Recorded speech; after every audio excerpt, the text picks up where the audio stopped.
down the thoughts I cannot say to you. If I don't say the words, then maybe it's not true. And it feels alright when they come and say to you. Good evening, welcome to NUFC Matters with me, Steve Wraith. I hope you've had a good bank holiday. Been an enjoyable time for me. Managed to get the 2 Dunstan games, went down to watch Dunstan play Hebburn today. The good news is me and Paulie are still speaking. A 1-1 draw between Dunstan and Hebburn today. But good turnout, 600 people down there today. So a pretty good game. Dunstan down to 10 men for 65 minutes of that game. So did well to get a 1-1 draw. To be fair, and they were 1-0 up as well. So well done Dunstan, but well done Hebburn as well. Good atmosphere down there this afternoon. Anyway, an hour to talk about Newcastle United. Delighted to welcome Kev. A friend of mine for many years on the Newcastle United fan circuit, who is involved in NUSC. Welcome, Kev. Thanks, Steve.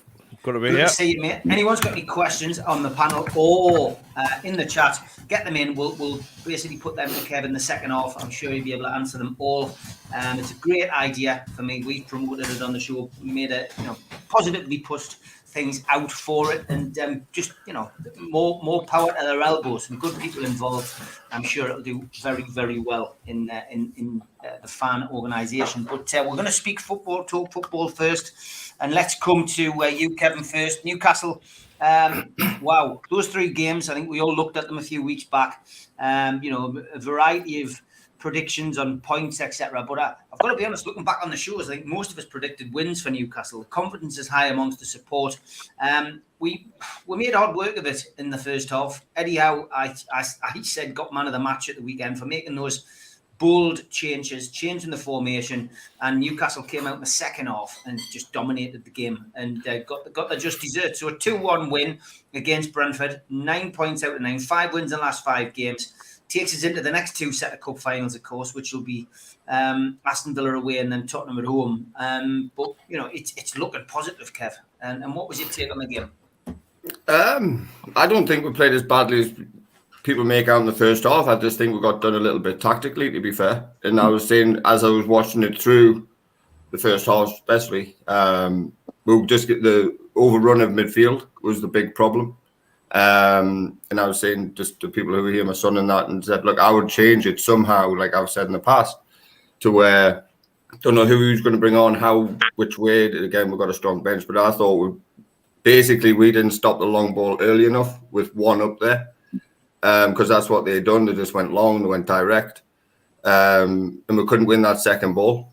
Once that, if we won the header, Toney won it, whoever, and they just floated around across our back 4.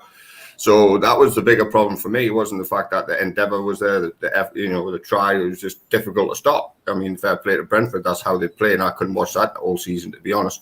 But that's how they play. That's how it is. What it is.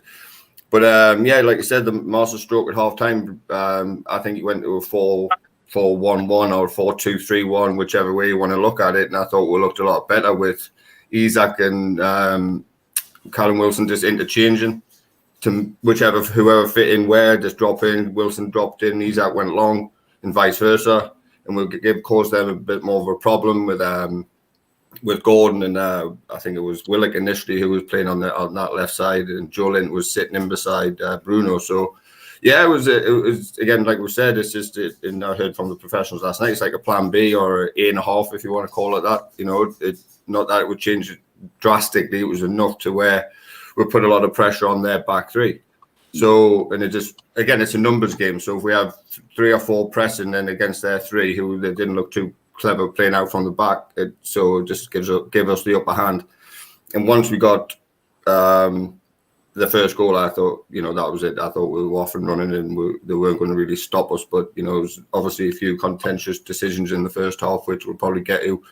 Didn't think it was a penalty. The second one, the first one was a bit, putting Nelly into the River Thames almost, So it is what it is. 5 wins on the bounce. Not really going to complain too much. A win's a win at the end of the day. A very difficult place to go. So yeah, I'm happy, and good afternoon from Atlanta in the Champions League places. We'll say that.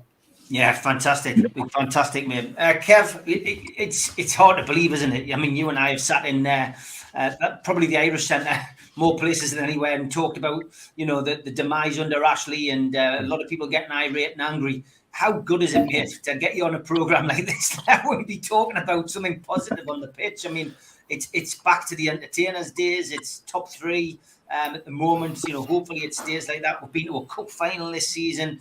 It's just great, isn't it? It's a different club altogether. It is. It's a breath of fresh air, isn't it? Like everyone can get on board, and it's a different atmosphere at the games. It's different atmosphere on the city centre on the day of a game. Even during the week when you're talking to people, you bump into someone with the Newcastle top one and get chatting to them. It's a completely different story. It's fantastic again. It's great. It really is. And like you say, I think Champions League football now is really close. I don't think it's going to be a walk. I think there's some very tough games still left to come. And I don't think we need to get carried away. But one game at a time, and let's hope, fingers crossed, we can do it.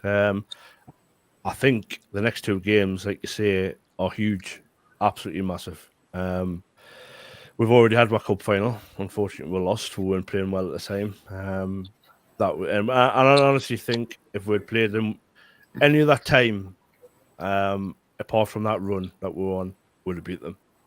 It was so unfortunate that we're in the lull at the time. But yeah, 2 games, coming up. And I really do think, beat Villa, beat Tottenham, and it will be a monumental disaster if we don't get into the Champions League, because it'll be in our hands. We'll be 6 to 9, 9 points clear, basically. But Villa's not going to be easy. Villa have won 6 out of 7. Their tails are up. They're pushing for Europe themselves. They're not far behind fourth. Well, they're not far behind third and fourth. 9 points. It's not huge. It is 3 defeats now. We've lost 3 games in a year. 3 or 4. Could be wrong there. So it's not looking like that might happen. But it's certainly, for me, in our hands now. And we just need to be professional about it and go on and push. And like you say, it's fantastic to be back up there. It really is. Yeah, definitely is. And the race for the Champions League is something that we're doing tomorrow night. I'm doing a pre-recorded show. I dropped this on Ben Jacobs yesterday because I wanted to do something a bit different. And what I did was I asked him to give us his predictions for the final running games for Newcastle, Manchester United and Tottenham.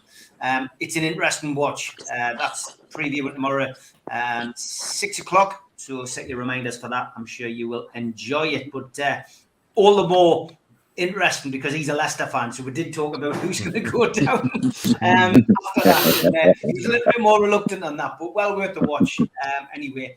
Darren, good evening, mate. Good to see you. Hello, Paul. Just your views on the Brentford game. Ivan Toney, wow. He had a bit of a point to prove, didn't he? He had a mixed afternoon, shall we say. Yeah, well, his penalty, he deserved to miss his penalties. When he's taking a daft little walk like that and trying to think he's too clever. Just what the days, putting the ball in the spot, turn away in the box, then run up and hit it, smashing it. He deserved to miss his first one. And Mr. Vorman got involved with the penalty, even though he was just racing to look for the reason why he gave the penalty for. But both had a whole lot this week, haven't they? Like I said, I watched Dermot Gallagher this afternoon on 11:30. He said they overlooked the decision by giving the penalty. So he scored, fair dues to him. But our first half, we didn't really play great. But Eddie, you can tell Eddie how bollocked them players second half. 100%. He bollocked them, didn't he? He went right through them, changed the system. Brave Cold playing 2 strikers up, and it paid off. And how we played second half was a total different team. Woke them up. We should have ended up winning 3-1, but it was 2-1. I had 2-1 on Super 6 anyway, so I'm happy with that. You know what? You see, bollocked them. I genuinely think he went in and did the complete opposite. I think he went in and just basically changed it. I just think he went in and went, right, lads, it's not working. We're going to change it. We're going to do this. We're going to do that. And I just think it was great that he decided to put the 2 strikers together. Something which we've all been, suggesting might happen at some point. But Eddie just, again, it's a roll of the dice. He got it right again. He made the right changes at the right time. And, even the Anthony Gordon one, which, we talked about, with you guys off air before we came on, again, this is where social media is a bit of a nightmare. It's, there's a complete overreaction, knee-jerk reaction from some people on social media. Some people winding people up, which I know, I'm sure this happens. This must happen on other fans' timelines as well. But an account puts up a photograph of Anthony Gordon, puts a professional tweet out along the lines of Anthony Gordon has been told he's got to train with the under 23s for the rest of the season, and suddenly Twitter goes into a meltdown. Look, man, have a look at who's tweeting these things, for God's sake. Don't just think it's the official club account because it's got a photograph of Anthony Gordon. I'm not going to highlight the guy who did it, but it's a wind-up, it's a joke, it's what Twitter really is, to some people is all about. But just please, before you go on a rant and a rave, whether you've had a drink, whether you haven't, I don't care. Just please look at who's tweeted it before you react. Think before you tweet is a campaign we did during lockdown for a completely different reason. But please just think before you tweet, because A, you make yourself look stupid. B, you start getting other people in the fan base who don't look and take your word as gospel start tweeting it on. It just becomes like the biggest game of, well, I'm not going to say Chinese whispers. You're probably not allowed to say that. But whatever whispers it is, just stop it, for God's sake. Newcastle United's having the best season it's had in 14 years plus. And, we just got to sit back and enjoy it. And let Eddie Howe do what he's done all season, which is get things right.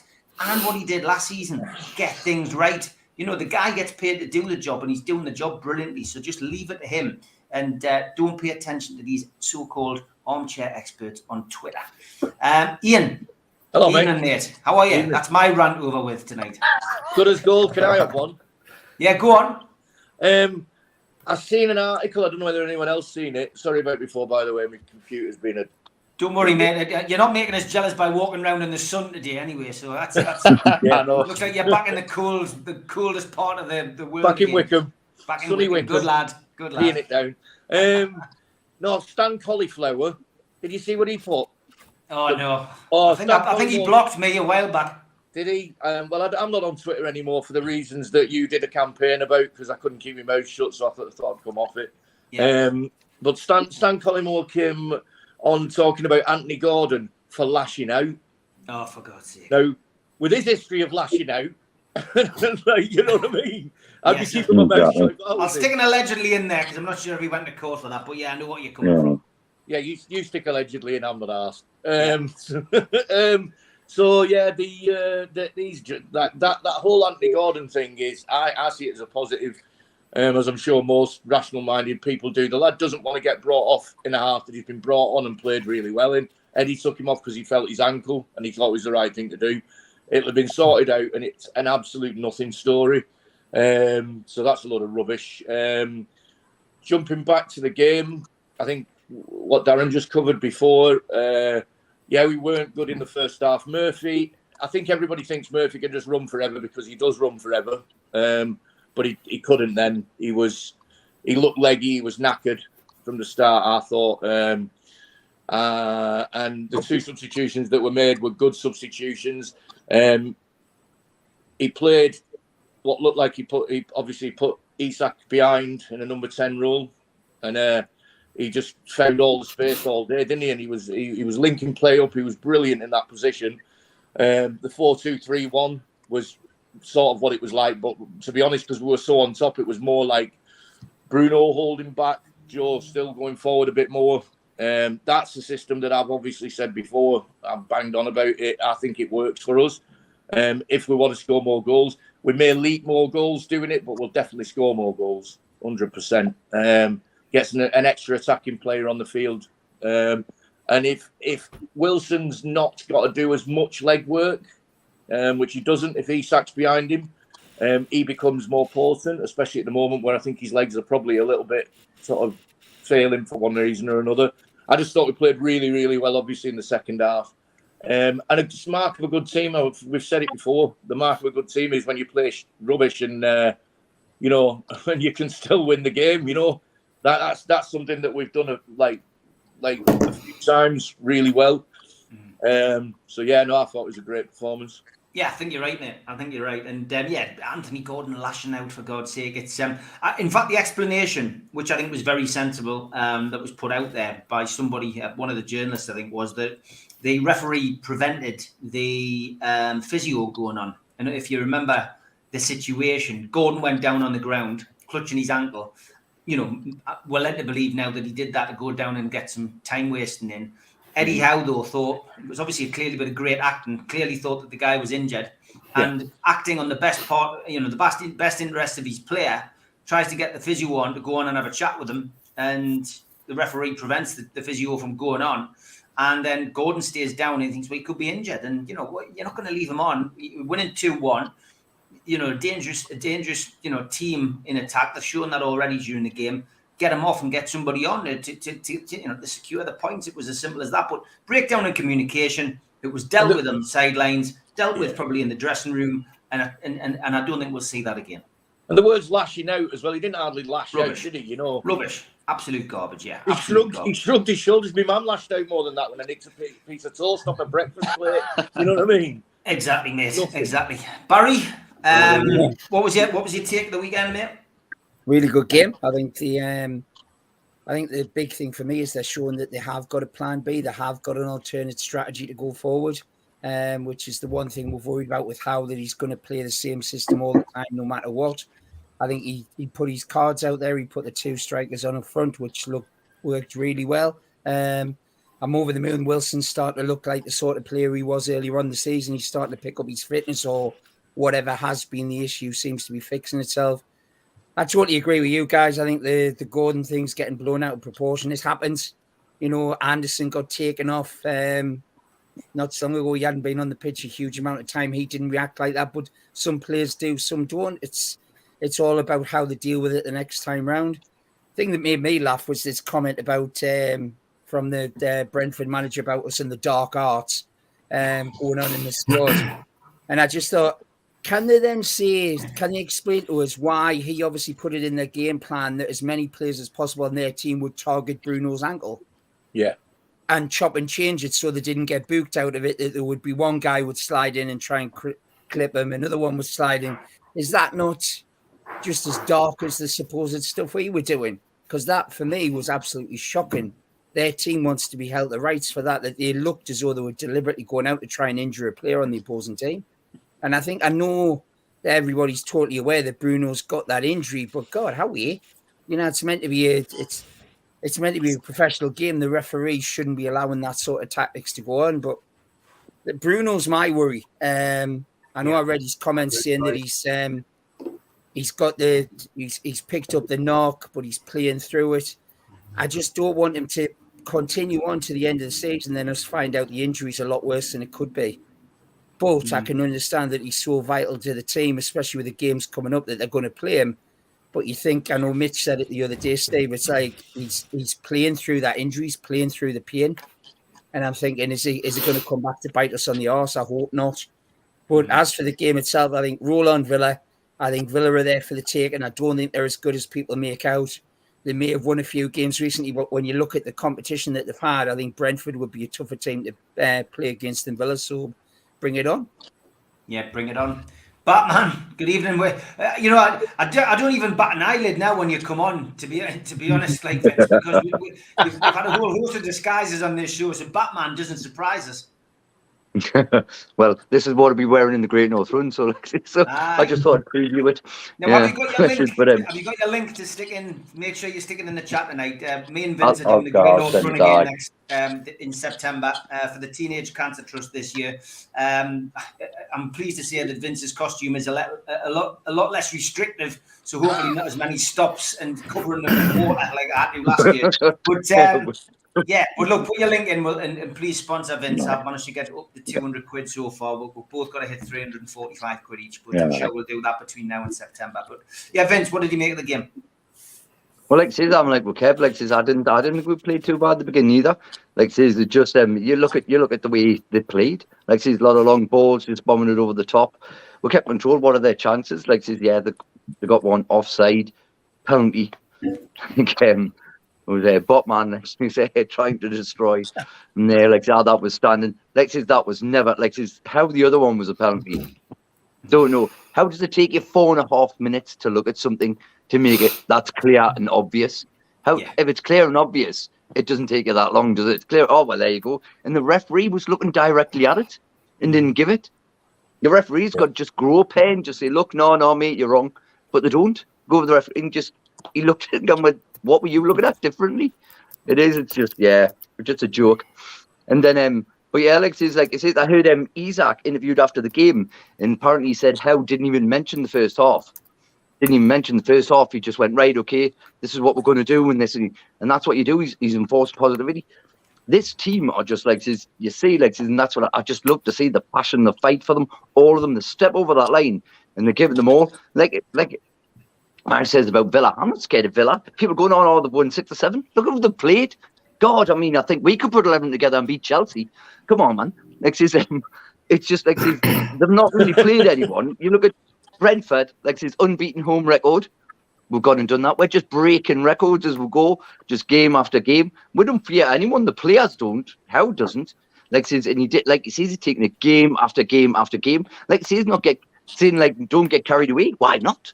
Other fans, this is our chance to get carried away. I'm off on the bloody shopping trolley, mate. I'm getting carried all the way to the till. Like says, I'm absolutely loving this. And like says, to see what they're doing. Like says, I look at other teams. You see other teams playing. You just don't see the passion, the fight that we've got in our place. The togetherness.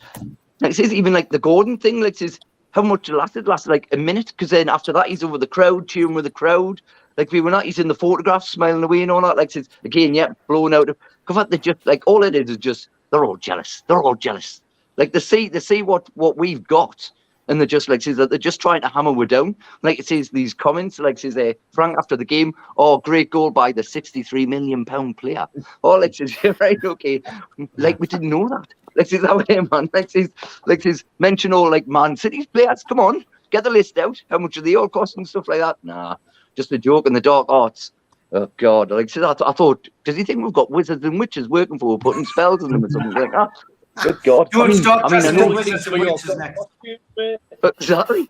I thought like I know Joe Linton's an absolute demon in midfield, like, but come on, man. Like, you know what I mean? But no, it was great. And like, and that's it. Like, we're taking one game at a time. You look like it says. You look at how like that's it. He's just class. Like, to make that changes, we've got it. Everyone's like fit now, and you're putting like you can do this, you know. Like if you're looking like it's onwards and upwards for me. Like, come on. Good stuff, Alan. You've become known as a bit of a resident pessimist on this show. Polite way of describing it, Alan. I think. What was your views on the weekend's result? Well, game of two halves, lads, isn't it? Game of two halves, and like Vince and Barry said, I worry about Bruno, and if we do get top 4 by the end of the season, take him out the team and rest him for next year. I really do think that if we make top 4 with 2 or 3 games to go, then I think we should rest him. Do you think he need rested? Do you think he want to be rested though as a player? Probably not, Darren. Probably not. But I think basically Jordan was immense in the second half. Absolutely colossus in the second half. Isaac is just getting better and better. That finish for the second goal was just absolutely out of this world. Roll on the happy times, like Vince says. We haven't beaten Villa since 2014 at their place, and the last 3 times we've played very badly. We haven't even scored a goal. But I agree with Kevin. If we get two results against Villa and Spurs and win them both, Spurs then have got to play Liverpool and Man United. That gap will be massive. I think with the win that Spurs had against Brighton, that Brighton are 3 games behind with 10 points, and it would take an absolute disaster for Villa and Brighton to catch us, and we would knock Spurs out if we beat them. So great times to be a Newcastle supporter. And I'm just loving the fact Darren's going to have to say 1 week we're going to make champions. To be fair to Darren, at the start of the season, lads, and if you look back, if you look back at the season, we would have taken a top 10 finish. Yeah. I mean, even after this week, lads, the lowest we can come is 11th, and we're no relegation. It's fantastic to be a Newcastle fan. Absolutely fantastic, and we should all revel in it. You know what I mean? I was jumping cartwheels. I mean, Brentford, like one of the comments said, only Arsenal have beaten them. That's how difficult the place it is to win. So great credit to the staff and everybody. And everybody, lads, we should be jumping for joy. I was on buzzing 12 o'clock at night, lads, after that game. And I'll be the same if we beat Villa and Spurs, because I think these are the two defining games now. But roll on Saturday, cannot wait. And far from being a pessimist, Steve, I think we can do Villa. I really do. We've got to believe in ourselves, and I think we can do it and make it 6 out of 6. And then the pressure will be on Spurs and Man United later in the day. Really will put the pressure back on them. I see no negatives. And the Gordon thing, I mean, that's social media for you, lads, because the Liverpool Echo had a big article saying that's why we got rid of Gordon on Saturday night. Within, a few hours, that's why we got rid of him. He was showing his colours, that he doesn't care anything about the new club and it's only about himself. Now, I'm sorry, if I'm a professional footballer, I want to play 90 minutes. And if I get brought on as a sub and then get hauled off, I am going to be disappointed. So it's a mountain out of a molehill, like all the lads have said. And roll on Saturday, lads. Let's enjoy every minute. Yeah, 100%. Alan, there's room in the shopping trolley with me, son. You're getting there. Come on. There's an offer you can't refuse. Yeah. Get in the shopping trolley with Batman. Okay, halfway through the show, we'll play the ads. Lads, have a think of a question you would like to ask Kev. I'd like to do the second half talking about NUSC. So have a question ready for him, and we will be back after the break. A big thanks to all our sponsors: Skips and Bins, telephone 0800 25 45 25 3, email inquiries at skipsandbins.com, website skipsandbins.com, easy contract free and pay as you go waste collection. Thanks also to Mr. Vicky's, handmade in Cumbria. These sauces are really hot stuff. You can order them by emailing info@mrvickys.co.uk or by telephoning 01768 210 102. Thanks to Neil and the guys at Media Arts for all the help with the video side of things. And thanks to qtechshop.co.uk, the makers of pool tables and snooker tables in Wallsend, Newcastle, and the guys who run our website, nufcmatters.com. If you want to subscribe to the show, hit the subscribe button tonight. It is free. Hit the thumb up under the video to like the video and click share to share to your other social media. If you want to join the channel, hit join. There's 3 different tiers. Pick the one that suits you and help support the channel financially. If you want to pay a one-off membership fee of £25 and get these goodies, a scarf, a pen, a cup, and entry into the monthly draw, then go to NUFC Matters and look for membership pack. Failing that, get your smartphone and put it over the QR code and it will take you straight there.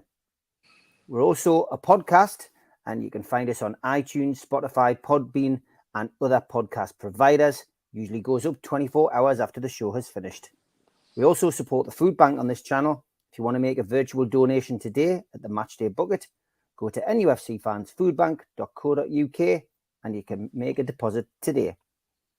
Don't forget to enter the Shearer raffle. There's 150 tickets, £1 per ticket, and you can win a limited edition signed Alan Shearer ball. Enter now at nufcmatters.com. If you have a look on our website, we've also got a vast range of mugs, t-shirts, cups, and whatever else takes your fancy. The Isaac t-shirt is proven popular this month, $16.99 plus delivery from nufcmatters.com. Don't forget as well, we do a range of events over the course of the year. We have Peter Beardsley, an up-close and personal evening at the Tynemouth Surf Cafe. Limited tickets remain, 25th of April. Get them now from Surf Cafe, tynemouth.co.uk or from ticketweb.uk. There's also an evening with Peter Beardsley on May the 19th at the Tyneside Irish Centre, and you can get tickets from newcastlelegends.com, and tickets are £50. Don't forget our end of season do takes place 27th of May, 7 o'clock at the Tyneside Irish Centre. Tickets for that one are a tenner, and nufcmatters.com is where you can get your tickets for that. In June, Thursday the 1st of June to be precise, Rob Lee will be at Louis Liquor Store in the Big Market in Newcastle, and tickets for that are available direct from the venue. And an evening with Rob Lee, Lee Clark and John Beresford takes place the next evening on Friday the 2nd of June at the Grand Hotel in Gosforth. This is a charity event and tables are of £10, £700, and you can book them by contacting Natalie at heelandtour.org.uk or visiting their website. In July, Gavin Peacock is in Newcastle on July the 10th at the Tyneside Irish Centre. Tickets for that are available from nufcmatters.com. And he also takes an evening with at the Surf Cafe in Tynemouth on the 11th of July. So get your tickets direct from the venue for that one as well. And if you're a boxing fan, the Night of Champions, Ricky Hatton, Frank Bruno, Nigel Benn and Joe Calzaghe takes place at the Fed. And that will be taking place on the 16th of June. More dates to be added. Tickets from all those events, www.goldstarpromotions.co.uk. Don't forget as well, football prizes. Have got an Alan St. Maximin shirt up for grabs, so get yourself onto their website, footballprizes.co.uk, and maybe bag yourself a nice little shirt. Okay, Newcastle United Supporters Club is up and running, and this is something which I think has been in the planning for a little while now. That is the website there, www.nusc.uk. Well worth a visit if you haven't already popped on. Kev, going to come to you. Kev Moore, come to you first, mate. Just give us a little insight into the idea behind this, please. It's something which I think there's a gap there. I've spoke to a few people, Thomas Concannon from the FSA, and various other people, and there's a bit of a gap there. You've got the trust, but apart from the trust, you haven't really got many other established groups. Now we're not setting up to rival the trust by any means. We will work with them. I'll make that clear, and we'll work with any other fan group who wants to help not unite the fans, because everyone's united now, but to offer something different, travel at a more reasonable price, and other things along the way. I was brought in a bit later than the rest. It was an idea. Darren spoke to me about it, and I was happy to come on board, help with the website, and do some of this sort of stuff. I'm a bit more comfortable with this. But overall, there's things there which can be done as a group, and we're hoping that if it catches on, which I think it will, there's some good people behind it, and we can really push to help people. We're looking to bring businesses in. If you've got a membership, you can get a discount at the businesses. There's a lot of things that we're thinking about doing, which should offer that little bit more to fans. Okay, you've heard a little explanation there. Kev Chilvers, over to you, mate. Any questions for Kev before we open it up to the people watching the show? Oh, you're on mute, mate. You're on mute. That's an easy one to answer. That's an easy one to answer, yeah. Good lad. Hey, it's the first time for everything, right?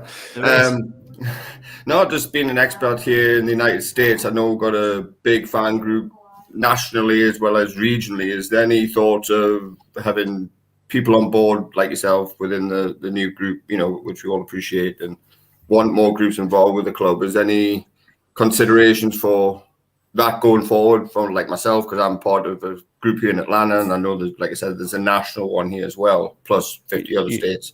So yeah, I mean, obviously the website, I came in late, right, and I got the job of doing the website, which was isn't a quick thing to do, something like that. Now in the background we have got an NUSC member, or not members, partners structure. So how that'll work is, like NUSC Atlanta or NUSC Bulgaria sports group, they can all come under one umbrella, and we'll all be Newcastle United Supporter Club Atlanta or Newcastle, London, for example. They want to be involved. Dubai. We've had interest from numerous locations around the world wanting to become an affiliate with us, shall we say. So yeah, there is scope for that, and we are doing that. We will do that, where everyone can come under one umbrella, and in the future, you know, we hope we can offer stuff to fans who are in different countries around the world. You know, right now it's all brand new to all of us. So you know, there's a lot of planning going on. There's a lot of discussions in the background with train companies, with bus companies, and you know, if we get to Europe next year, maybe European travel. But it's all very difficult. It's not, you know, it's not, you can't just click your fingers and that'll happen. Right. There's a lot of stuff. But yeah, to answer your question, obviously, like anyone from your supporters group in Atlanta, more than welcome. Get in touch with us, and you know, we'll set it up. Castle United Supporters Club Atlanta. You come under your own umbrella. You have your own opinions, your own minds. Everyone has their own say. And what we'll do is we can fire questionnaires out to your supporters group on something which you guys want to talk about in the future, you know, because that is a capability we are going to have. So it can be kept separate, but as a big group. So yeah.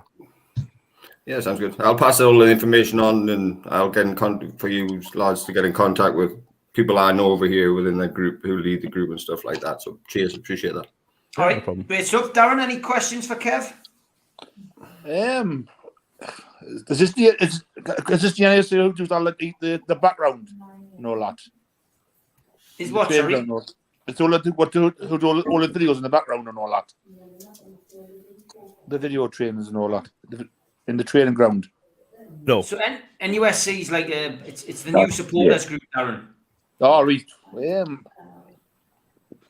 I think it'll be good to get all the fans talking about it, on the debates and that, and questionnaires. I think that'll be good. Do you know what I mean? Opinions and that. Yeah, I mean, on that sort of thing, obviously, you know, the trust do that as well. So they do that. You know, depending on who does like the trust, who doesn't like the trust, likes NUSC, who doesn't like NUSC. That's irrelevant, I think. But yeah. Going forward, obviously, we want to build a member base. We want to have, you know, tens of thousands of members. And then what we will do is listen to fans, is listen to opinions, and take it to the football club. It doesn't have to be about the football club. It could be about travel, away cost travel. It could be about anything related to NUFC. So yeah, so to answer your question, we will be doing things like that. Yeah. You know, we've had numerous emails already about the loyalty point system as a big one to tackle. That's a good one. You know, it's a minefield because you know, you're going to have difference of opinion on this. Now, it's in my opinion, it's just my opinion. It's a fair loyalty point system. There could be something which is done better with it to allow youth and maybe, you know, people to build their points up. But obviously, we're playing well again. The corporate people want their tickets again. That's something else we're as a group not happy with, because a lot of corporate tickets are going up again all of a sudden. Now, where were they when we weren't playing so well? Which, you know, so there's a lot of discuss to answer your question, and that's what we're hoping we can build relationships with everyone and go from there and fire out surveys.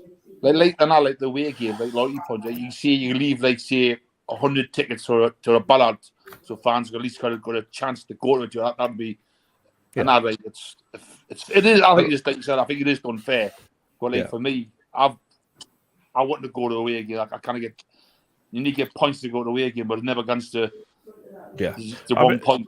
So to me, it would be fair if they went to 100 tick the ballon line, like how they done the cup game or something like that. Yeah, I mean, obviously you get your cup games, etc. And there was, let's be honest, I think the way the club dealt with the cup final, some people weren't happy with it. Personally, I think it should have went to all season ticket holders, because first and foremost, those people have paid the hard-earned money up front. Now, everyone who's a season ticket holder should have been given first chance. For me, that's my opinion. Yeah.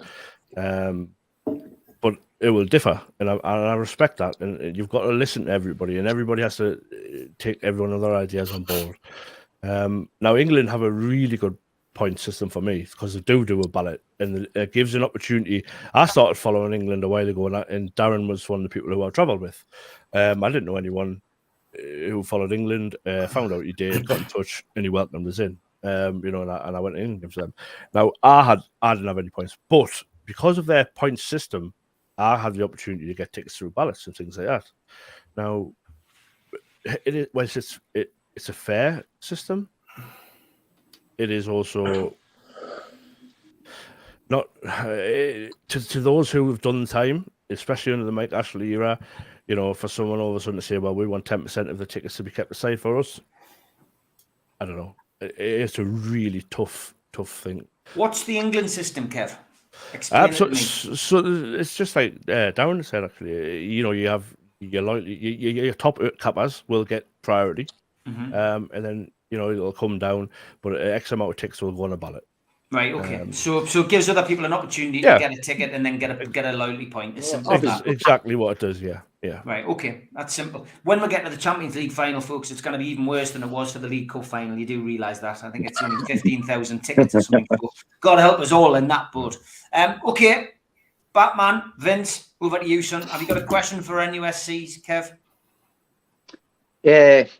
Well, I mean, it's a great idea because, like, the club obviously want to talk to the fans, and we need, sometimes you need a route, and that's what we need to develop and things like that, so they can get, to include it all in one, all around the world, and all that. We can get all the people together, get questions in, put them to the club and face them up. There's things like me and Steve have talked about different things about like wanting certain players involved in the club. That shouldn't just be the club's decision. The fans, there's a lot of players out there that have been shunned, shall we say, but we want to see them back involved in the club and stuff like that, not just them saying, all right, okay, we can put names forward, stuff like that. There's a lot of things, I think, we've talked about that Ashley done a lot of damage to the club, and it's not just the first team. He did a lot of damage behind the scenes. All that. There's a lot still to fix. There's a lot to go on. So it's just having a place that can put things forward, different things. Like Darren said, everybody's got their own point of view on it, but just it's somewhere to get a point, a fan's point of view across and stuff like that. But I think it's a really good idea. Yeah, and I just want to put across. Remember, when Batman's in the shopping trolley, he pays for everything. He doesn't go robbing anyway. No. Forget it. Ian, anything for NUSC? Ian? No. Yeah, I'm interested. I'm going to go straight on and see what the crack is. I'll join up 100%. Thank you. Something from a purely selfish view from Tommy. It's just because he only got to go into the match because he got in. He wanted to go in the season over, so we started going. But at that point, I had a business that I'm no longer have restructured, change things around, and at that point, it was impossible for me every Saturday. Never mind. Well, so every now and again. So we've always had memberships. It's the way the membership structure is. We 4 games now, primarily with being abroad, and 2 games because they were season ticket holders and members buy at the same time. That's something that I don't really agree. People might jump on us about season ticket holders. I have the season tickets. I feel like when members who go every week, like me, and who sit anywhere, or will be in level 7, will be in West Corner, wherever we can get, Gallagher if we can get it. Big game clubs with an extra 1,000 people wanting a ticket because they're trying to buy a ticket for their friends or family or whatever, and members like Tommy struggle to get tickets. He managed to, luckily, but I've missed out on the Tottenham ticket because and another ticket that I was trying to get earlier in the season. I can't remember who it was, but it was a big game. We missed out those tickets because 13-year-old tickets, hundreds of them. Ian, you're breaking up a bit, mate. And Ian, you're breaking up a bit, mate, and we're losing your point a little bit. I guess it's just clarity between season ticket holders and members, and the fact that when you both apply for tickets, you don't always get the tickets together, and it's a bit of a difficult issue, membership as well. I think there needs to be more clarity, Kev. I mean, is that something that NUSC would take to the club Kev, you know, like, because it all falls under the same remit, unfortunately. Ticketing, and it's one of the big issues which does split supporters, I'm afraid. I think what you correct me if I'm wrong, Ian, but I think what you might have been trying to say was, you know, why do season ticket holders get that extra option to get the tickets as a priority over a member? But I might be wrong. Correct. So my opinion on this is, I think you're correct. I think season ticket holders shouldn't get a priority over a member. Like, if you've got a season ticket, you've got your ticket. I think you sign up to be a member because either you can't get a season ticket because of the demand at the moment, or other reasons. You know, I think all of the. Well, Kev, you've gone off now. Kev, your mic's gone off, mate. Not just with me. I think we can hear everybody else. Can't hear Kev. Yeah. You still there, Kev? What's happening? Kev's mic's Can you gone hear me off. now, Steve? Oh dear. We can hear you perfectly, Ian. I think you've sabotaged Kev's mic. Can you hear me, Steve? It's spreading. Yeah, I didn't think it was Wait. me. Yeah, that's exactly what I was meaning. That's what I was meaning. But also, the other thing being is, I think the club needs to address the memberships, because right at the moment can't renew a membership for next year, and they basically, when I've spoke to the box office, have turned around and said members might not be able to be members next year. You might have to just reapply again with another 50,000 people. So for someone like me and Tommy who go week in, week out, every home game that we can get, we apply for every single ticket apart from when we're away. To not be able to renew that, somebody who might go to 1 or 2 games a year, pick and choose, would be just disastrous. I want to put it that way. All right. Kev, are you back with us? I think so. Can you hear That's us? it. Perfect, mate. Yeah, we can hear you, mate. Yeah, you were just finishing off. Ian's just confirmed that is what he was talking about, mate. So Right. So, but yeah, so I do agree. I think memberships should get first choice of tickets. Personally, I think that is something that I would like to take to the club. Because I think you're a season ticket holder, you have that option anyway. You've got the ticket for the game. I think, and the members should get priority. Personally, that's my opinion. Now, not everyone will agree, as you know, everyone has their own opinion. That's something I would like to ask the club: is, you know, how members not have that next priority for home tickets. So everyone gets a chance, you know, especially at home games. And hopefully we can redevelop the stadium and get extra seats in there. But yeah, that would be the answer to that, I think. okay, Barry, anything for Kev? Yeah, I mean, to be honest, Kev, I had a look at the website and I was really impressed with how it's set up. I think it's very easy to follow. A couple of questions that sort of is one that I had that's appeared in the chat as well, Steve, is about so what can you tell us what, obviously I understand what the trust does, I understand what their aim is. What sort of connections have you got or have your group got communications wise with the club, and how are you going to get different fans' points across? Because I was very interested in what you do, but I couldn't get a gist of what your connections are. Is it going to be meetings with the club? Is it going to be a direct link? Is there something like that in place? That's a $1 million question. We have got an initial meeting set up with the club. That is going to be hopefully next week. So, you know, it is difficult to arrange these things, because although you do have liaisons and all this sort of stuff, you know, people are busy. Now, we're no different to the trust. We're no different to any other people out there who want to communicate with the club. You've got to go through the right channels. It can take time. But what we want to do is build a relationship with the club to be able to get respected answers, and answers which people are looking for, rather than just a bit of a fob-off answer to keep, you know, to appease. We want value within the answers that we send back out, and that is one of the huge things that we have talked about behind the scenes together, and that is one of our biggest aims is to have a really good link and relationship with the club. It'll take time to build. It's where, you know, you have to build a trust with these kind of people, which we're going to, you know, willing to put the time in and the hard work. So, you know, that's where we're at with that. So yeah, we do have an initial contact there, and you know, we'll hopefully that'll develop very quickly going forward. Okay, good stuff. Alan, you got a question before I get to the viewers' questions? Yes, Kevin, really is a simple question about, like Barry said, about influence, because I can see a massive problem in the safe standing area next year, or the year after, sorry, because I think there's going to be a problem. Some people are going to want to stand, some people are not. And when they don't want to be standing, will it be allocated seats that they actually want? You know, or it's just going to be filled up by the club. And what Barry says, what influence would you have going forward in the future and communications with the club? As far as away tickets, lads, some answer to that is everybody over 60 should get first option. I'm in that.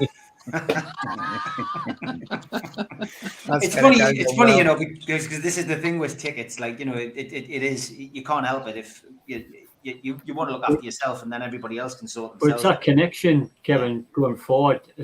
I mean, I remember the days when I was younger, when Newcastle supporters met at 12 o'clock at midnight to go to London for the away games, and the old-fashioned supporters club, but nothing to what was like that. And there was no communication with the board whatsoever, really.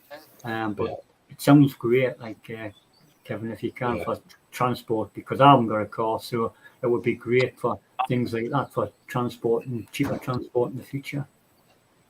I mean, that's one of the biggest things we are trying to do. It isn't easy at the moment because there's a lack of options out there at the moment, unfortunately. But we are trying to, you know, we have got some links now, and we're going to try and build them links and hopefully have a Northeast company who can fill a bit of a void with the back page. Not doing it anymore. You know, for people who don't want to get on a bus and have 50 people drunk next to them, and, you know, I want to take their kids or whatever, because there is people who want to do that. So, you know, it's not a long way away. We're obviously putting buses on already, but to have the options out there, bus companies wanting to come to us and doing that's a little way away, but we will keep pushing. Just what you're saying about, to take you back to your question or point about the standing section, I think the club are not forced, but had really no choice to choose that area, because if you look at it now, half of that area stands up anyway, so it was an easy option for them. I think they have took an easy option. I think they could have had it in better places personally, but I think what they've done with that is, you know, looked at the area and said, look, this is going to be the most where it's disrupted. There will be a bit of pain for some people, granted. Some people will not want to move. Some people probably sat there for a long time and are happy sitting down at the match. So it's a difficult place for the club to be that, and it was always going to be a bit of unrest with it. Personally, I would have had it at the back of the Gallagher's. I think a seat swap idea is the best idea. I think that'll come. You know, the people who, the club have already contacted people who were in that section, haven't they? I know that for a fact. I've got family members coming in, not so they've been offered a chance to move if they don't want to be there. Now, just because it's a standing section doesn't necessarily mean that everyone is going to stand in there. You do have your seat. This doesn't make your attendance is any different. It's one seat, one person still. Now, obviously, the idea of the thing is that people will stand up and make an atmosphere. And bringing back the singing section I think is what it is all about.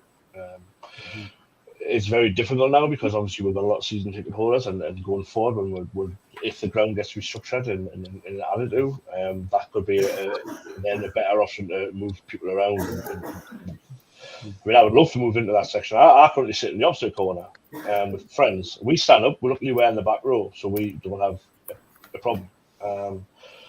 But yeah, I think the club took the easy option there, but I think it may be the right option for this sort of thing. Okay. Let's take a few questions from the people watching who have kindly put them in. Let's go for JCP MOT Centre. Good evening. He says, who are the NUSC main group members, and why did you set up when NUST is there? I was a member of NUST under Ashley, but felt they had no power when talking to the club. Yeah, I mean, that's a fair question. There's 5 of us, or 4 main people in there. there's myself, Darren, Ange, and Joe, and a couple of us in the background, working. We didn't set up to be a rival to anyone, or we set up to have different things available, which I've went through with the different questions so far. I think the huge difference that you've got now and to what NUST had is the club are open for dialect, and they're open to talk, and they're open to communicate with fans. We never, ever were going to get that under Mike Ashley. Not a hell's chance. And that's why I walked away from a lot of things with NUFC at the time. Steve probably knows this. I disappeared, to be honest. I disappeared from the whole groups thing, everything, because I was fed up with it all. Fed up with fans fighting with each other, groups fighting with each other. There was no positivity. They couldn't even unite in the fact we hated Mike Ashley. That's why I walked away from it all. Because people wanted to have a proper debate and all that, so it goes on. Now it's a totally different kettle of fish, because you've got the Newcastle United, you've got Man Stavely there, you've got Rubens, you've got everyone. They want to talk to fans, and that is fantastic. And it's a route in now, because there's a gap there for to do that.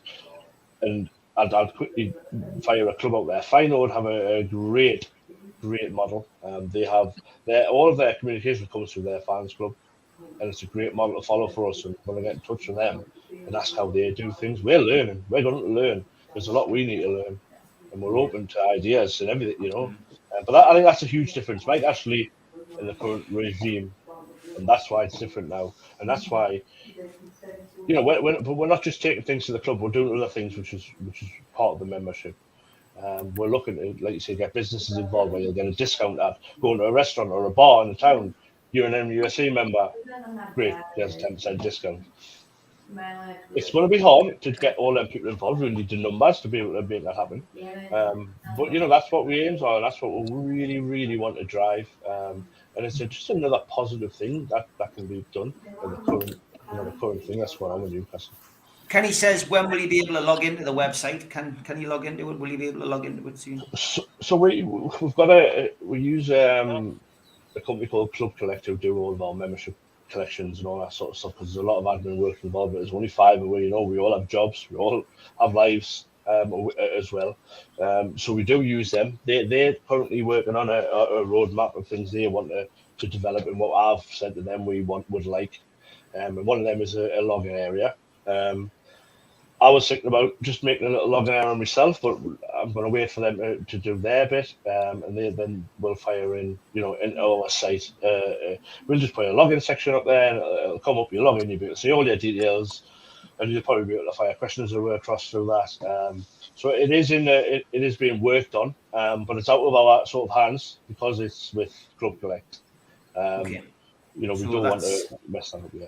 A work in progress. Sooty says, Kev, what would you say that the trust offers that other NUFC trusts don't? So, I mean, what does NUSC offer that the NUST doesn't?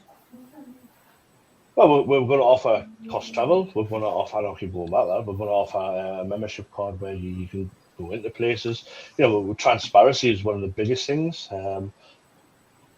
Whether people, believe that the trust do that or not is a different matter. We offer a lot of different things. We're all friendly faces who people know, who can come up to and chat to. We are regular match goers. And I don't want to make it about NUSC and NUST because it's not that case. That's not why we're here. But that's what I would. That's the difference right now. We want to be a supporters club, not just a trust to communicate with the football club. We want to communicate with the football club and bring other aspects of the sports club to people.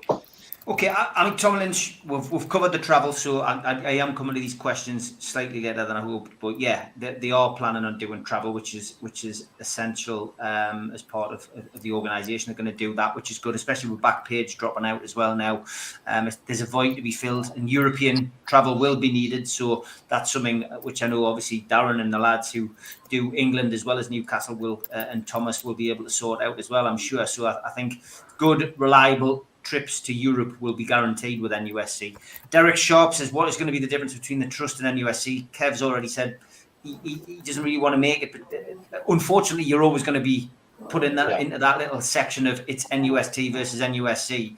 And Derek, that's your opinion. You believe the trust board have got a hidden agenda. Why should I trust NUSC not to end up doing the same? Take the second part of the question, Kev, because we all know that some people have got a big problem with NUST. But, you know, there's always going to be skepticism. There's always going to be people scratching their heads and saying, well, they're asking us to put money in. Why should I put money in? You know, give the guys some confidence, I guess, is what I'm going to ask you. I mean, look, you've got to earn people's trust, right? And that's what we'll do over time. Now, there is no hidden agendas. There will be no hidden agendas. We're very laid back. We're normal fans. We're doing this because, you know, we love the football club. We feel that I keep coming back to travel. I'm sorry, but we feel like there's an option out there for cheaper travel for fans. Make it cost effective, make it cheaper, and you know, we will earn people's trust. Hopefully, we'll earn his in the long term. You know, there's no profit involved in this. Anything that we make and that's spare can be helped with legal things for fans. If they come into a problem that they need legal help with, that could be an option in the future. You know, so all that pot of money will sit there and will go back into the fans, basically. You know, there's all of it will be and we can donate to charities if need be in the future. So every bit of, you know, everything will be transparent. And that's probably the best I can answer right now. Yeah. No, that's fine. I guess as well, a question from me before I take a couple of these other questions and we'll tail off towards the end of the show. You know, would there be more sense? I mean, I still feel that our fans are disunited. I don't think we're as united as some people think. I just feel it would be better if the club had come out and said, we are going to set up our own supporters club and we want representatives to come in and be part of that. The fans liaison committee was despised when it came out. It was ridiculed, and that was in the late noughties, early 90s. I was part of it. And I genuinely feel if the club set up a membership, like they set up their own supporters club and brought in people like Darren, yourself, whoever, you know, people who put themselves forward and ran for a term within the club, it would make more sense. And I think that way it would be less divisive. I think what you guys have done is great. I think if that was to become part of the club, I think that would be a better move. And then it could be so much better with the club's backing. You know, the whole NUST thing is a little bit too political for me, and I've said this many times on the show, so I'm not going to draw you into that argument. I've said that many times on this platform. This is my platform, and I choose to say what I want on here. I do know we've done shows on here over the years called Newcastle Disunited. Go back and watch the history of fans politics, and it'll to your heart's content. You'll see where it all stemmed from and what the problems were. But I do feel that if a Newcastle United supporters club like yours could be more involved with the club, it would be beneficial. What would you say if the club said to you would like to work more with you? You know, it's a great question, that. We haven't necessarily spoke about that together. I've done a lot of digging myself, as has Darren, as you know, the rest will have done themselves. I've done a lot of personal digging, and I go back to Feyenoord. They started their supporters club, and the club brought them in, and there is great communication between those two. If you look at, you can actually go online and learn a lot about them. So to answer your question, if Newcastle came to us and said, "Will you come on board and do a sports club with us as an official club?" Of course I would. It's a no-brainer. Because then you've got your link with your club, but also people are going to, like you say, "Oh, they're part of the club. Let's join them." You know, you're in a totally different realm of membership and all this sort of stuff. So to answer, of course, you know, that we would love that. I personally, that's what I want. I haven't said that to the other guys, but that is my ultimate goal, is to be that affiliated with the football club. We are the supporters club member, and we not run it, but you know, we have a big involvement with the club. I would love that. That would be the end goal for me. What I like when the launch came out is that you're not connected with fanzines, you're not connected with podcasts, you're not connected in any other way other than your football fans. And for me, that's a big plus with NUSC. I think with NUST, I think we all know the connections between certain board members and certain fanzines and podcasts, and I just think there's no degree of separation. And for me personally, I don't think even though it's a trust and the club have to have meetings with the trust. I think that counted a lot under the Ashley era because Ashley had to have meetings with NUST. But I think now, you mentioned earlier, the club want to communicate, want to have dialogue with other supporters. We've been in, as a podcast, we've been in to see, the supporter services people and had a chat with the club, and it was great. We went in a few weeks ago, we shared our opinion, told a few, gave a few ideas to them, told a few home truths, told them a little bit about us. And we just said, we're here if you ever need our help. And that was it. But I know that's happened with lots of other supporters. So, Darren Eales has got to get his feet under the table. I'm sure he will do a good job, and that's what he gets paid for. And he's done well at his previous club. So we'll wish him all the best. Paul Regret says, Kev, in your opinion, how can the majority of our fans get their opinions listened to by the club, especially when the club are asking the fans on important decisions? I mean, look, for me, season ticket holders, I've said as well, are important, Kev. But, again, just contacting yourselves, I guess, to put points forward if people feel like they're not getting an adequate response from the club, I guess. Well, I mean, we've obviously had questions already about loyalty points and other matters about the club. So we will take that to the club. To be listened to by the club, I think you've got to earn the respect first. That is a big thing. And if the club really want the fans' opinions, they'll put a survey out themselves as well. And that's that's not putting us down or putting anything of the trust down or whatever, anyone down. If they really wanted someone's opinion, they would ask them. Now we can be that stopgap as well, where we can ask the questions and we can take it to the club in the meantime. And I think that's what we're going to do. Given the opportunity, we'll do that. It is difficult because you have to have an open communication with them, which we haven't got yet, which we have been offered and we are going to take up. And it's completely different now. The club want to talk. The club want to involve fans. So it's a lot easier for us than it would have been for other people. Sparky D says, I can't get the games. What incentive is there for me to join? I mean, look, we can't give you tickets. We're not. We don't have that sort of power. What we will build is a good membership base full of lots of members. And maybe you can meet like-minded fans who can offer you the chance to go to a game. That is another thing.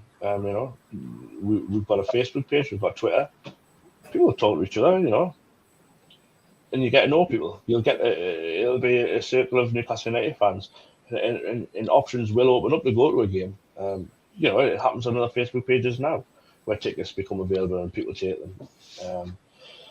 The club, you've got to be careful of that sort of stuff. The club have some rules on selling on tickets, so it's a very difficult one.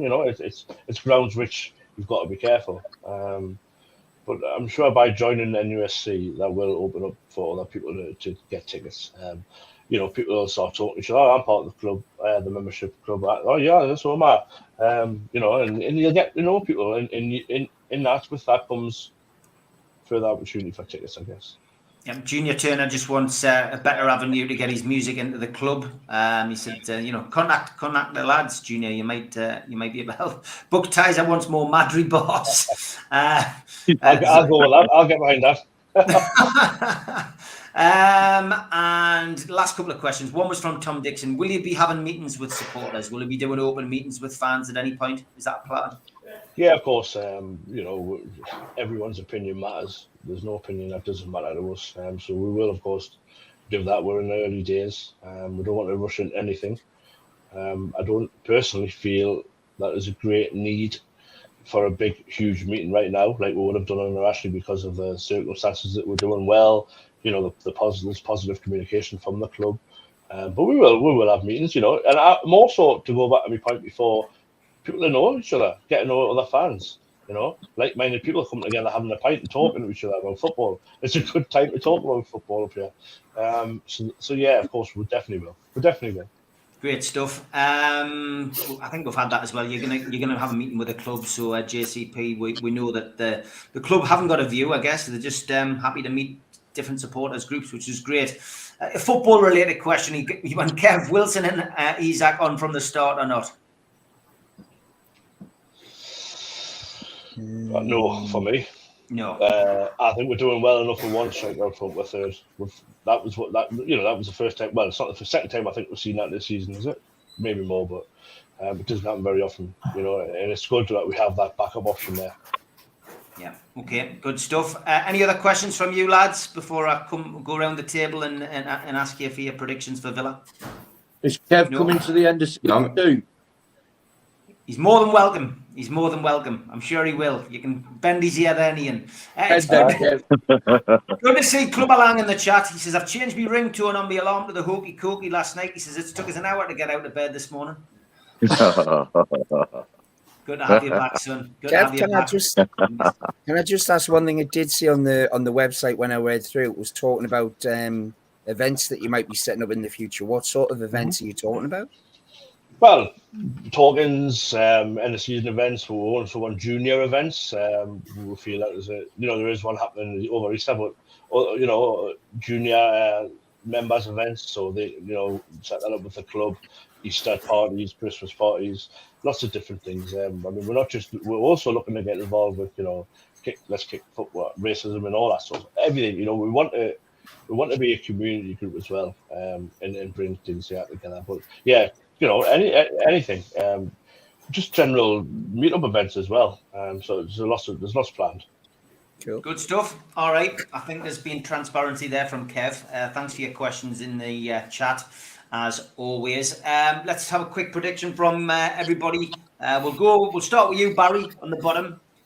Aston Villa. Give us your prediction for the weekend. 2-0 to Newcastle. 2-0. Ian? 3-1. 3-1 to Newcastle. Okay, Vince. 10-0.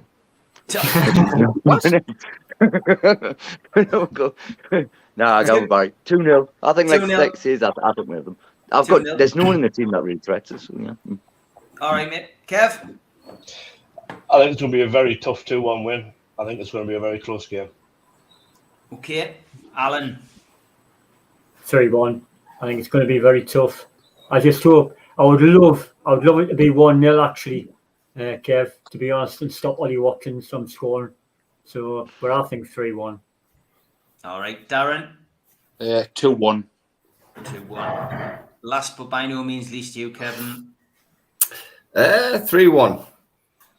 3-1. Okay, good stuff. As always, thanks to the Fans Forum for joining us on a Monday night. Don't forget, tomorrow night, 6 o'clock, pre-recorded, the race for the Champions League. Me and Ben Jacobs, I surprised him with that one, and it's a really good show, so well worth a watch. If you want to find out more on NUSC, go to the website www.nusc.uk. And Kev, thanks very much for coming on tonight, mate, and giving us the answers to the questions. Best of luck with it, mate, and if you've got anything to promote, feel free to give us a shout and come back on. Okay, mate? No problem, guys. My pleasure. Yeah. Thanks, guys. Take care. See you all soon. See you later. Cheers, lads. Bye.